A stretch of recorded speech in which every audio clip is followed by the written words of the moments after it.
നമസ്തേ. ഇന്നും നമ്മൾ ദേവി മഹാത്മ്യത്തിലെ 11ാമത്തെ അധ്യായത്തിൽ ഒരു ശ്ലോകം, കഴിഞ്ഞ ക്ലാസ്സിൽ കണ്ട ശ്ലോകം പോലെ തന്നെയാണ് ഈ ഒരു ശ്ലോകവും. നല്ല രസകരമായിട്ടുള്ള ശ്ലോകം. സൃഷ്ടി സ്ഥിതി വിനാശാനാം ശക്തിഭൂതേ സനാതനി ഗുണാശ്രയേ ഗുണമയേ നാരായണി നമോസ്തുതേ. ഇവിടെ ശക്തിഭൂതേന് വേറൊരു പാഠഭേദം കൂടിയുണ്ട്, കർത്തൃഭൂതേ എന്നുള്ളത്. അപ്പം ഇതിൻ്റെ അർത്ഥം എന്താണെന്ന് നമുക്ക് നോക്കാം. അതുപോലെ കഴിഞ്ഞ പ്രാവശ്യം നമ്മൾ കണ്ട ശ്ലോകം പോലെ തന്നെ നമോസ്തുതേ, നമഃ അസ്തു തേ, അവഗ്രഹം. അപ്പോൾ ഇവിടെ ആ സൈലൻ്റ് ആയിട്ടുണ്ടെന്ന് അർത്ഥം. നമഃ അതിൻ്റെ കൂടെ ചേർക്കുമ്പോൾ നമോ എന്നാകുന്നു.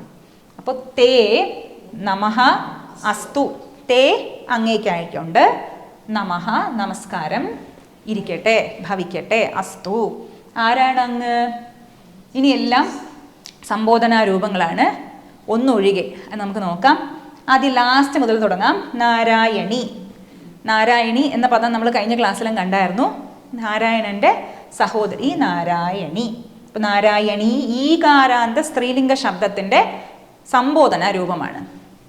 ഗുണമയേ ഗുണാശ്രയേ, ഗുണമയേ സംബോധന രൂപം. അപ്പം അതിൻ്റെ ഒറിജിനൽ വേർഡ് എങ്ങനെയായിരിക്കും?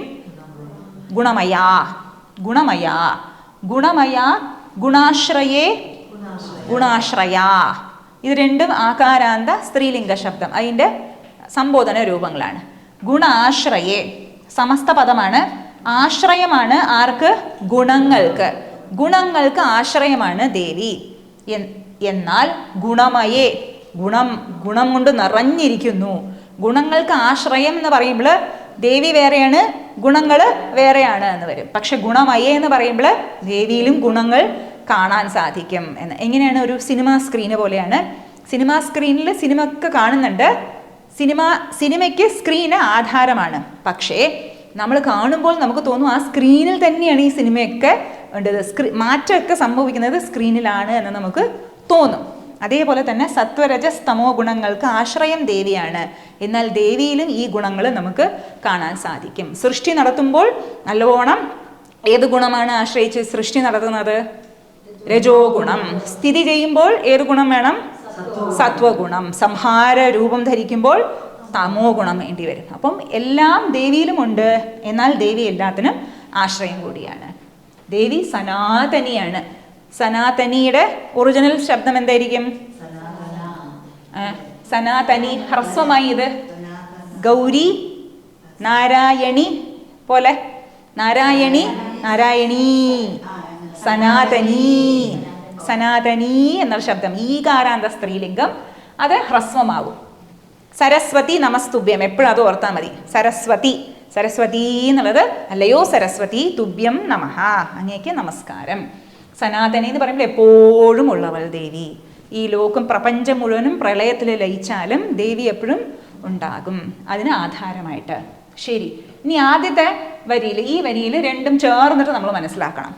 ശക്തിഭൂതേ, അതിൻ്റെ ഒറിജിനൽ റൂട്ട് ശക്തിഭൂതാ.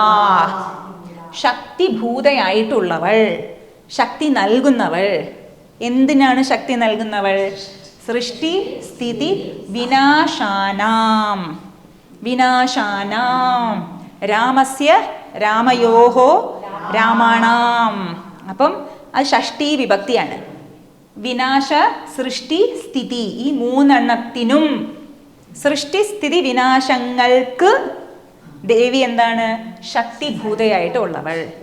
ഒരു പാഠഭേദം കർത്തൃഭൂതയെ, കർത്തൃഭൂതയായിട്ടുള്ളവൾ, അതായത് ചെയ്യുന്നത് ആരാണ്? ദേവിയാണ്. ഇവിടെ ശക്തി നൽകുന്നത് സൃഷ്ടിസ്ഥിതി വിനാശങ്ങൾക്ക്. അപ്പോൾ അവിടെ ബ്രഹ്മ വിഷ്ണു മഹേശ്വരന്മാർക്ക് അവരവരുടെ കർത്തവ്യങ്ങളിൽ ശക്തി നൽകുന്നത് ദേവിയാണ്. അപ്പം ഇത് അകാരാന്ത, വിനാശ അകാരാന്ത പുല്ലിംഗ ശബ്ദത്തിൻ്റെ ഷഷ്ടി വിഭക്തിയുടെ ബഹുവചന രൂപമായിട്ട് വരും ഇത്.